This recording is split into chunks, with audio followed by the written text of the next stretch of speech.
you bring up the whole issue of being interested, concerned about justice and other public-minded issues.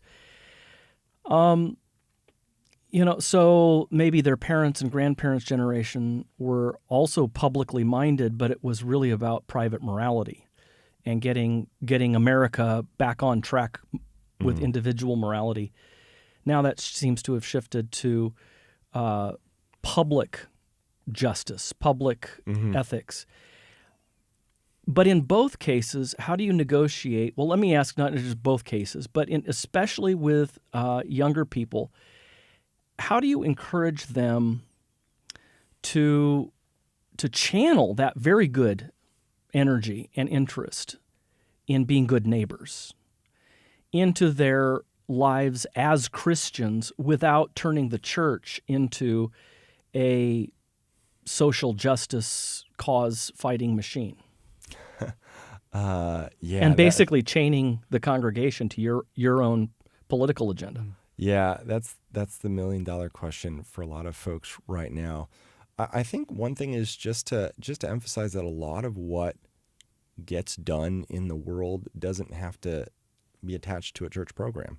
The reality is that we're called out into our various vocations to do the work that doesn't necessarily have to have a line in the church announcements. It's good for you to go out and be involved in your community, to be a part of neighborhood initiatives, to be, if you want to go speak at a city council meeting because of an ordinance that you think is hurting low-income families in your neighborhood, go do that. Do that in obedience to Christ's command to love your neighbor as yourself. That is a Christian thing to do. But it's not the Great Commission. But it's not the Great Commission, and it's not necessary that you have to it has to be an activity of your small group at church. You can just go, or you can tell some of your neighbors in your small group, but that's not the point of it. Yeah. You're there to gather around the Word, learn the gospel, learn the law, learn how to love each other well within the community, and then oftentimes, kind of one of the ways of thinking it is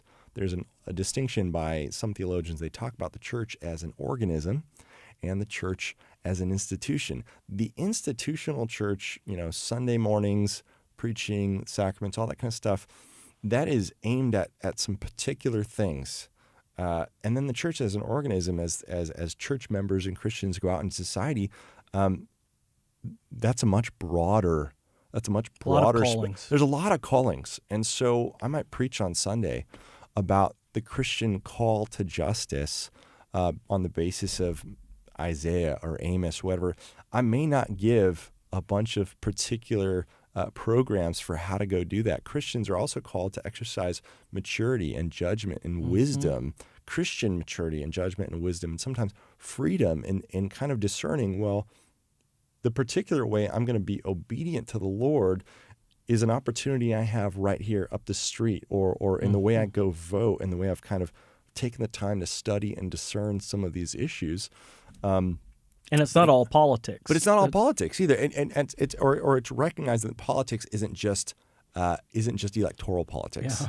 Right. It's the politics of a shared community in your neighborhood, creating a hospitable home where neighbor kids can come over, where you're hosting block parties or things like that, as a way of fostering just a good community and society that builds bridges, either economically or racially or socially in general. And so all of those things can happen without it necessarily making the institutional church or your local church just a hub for every cause, every cause out there.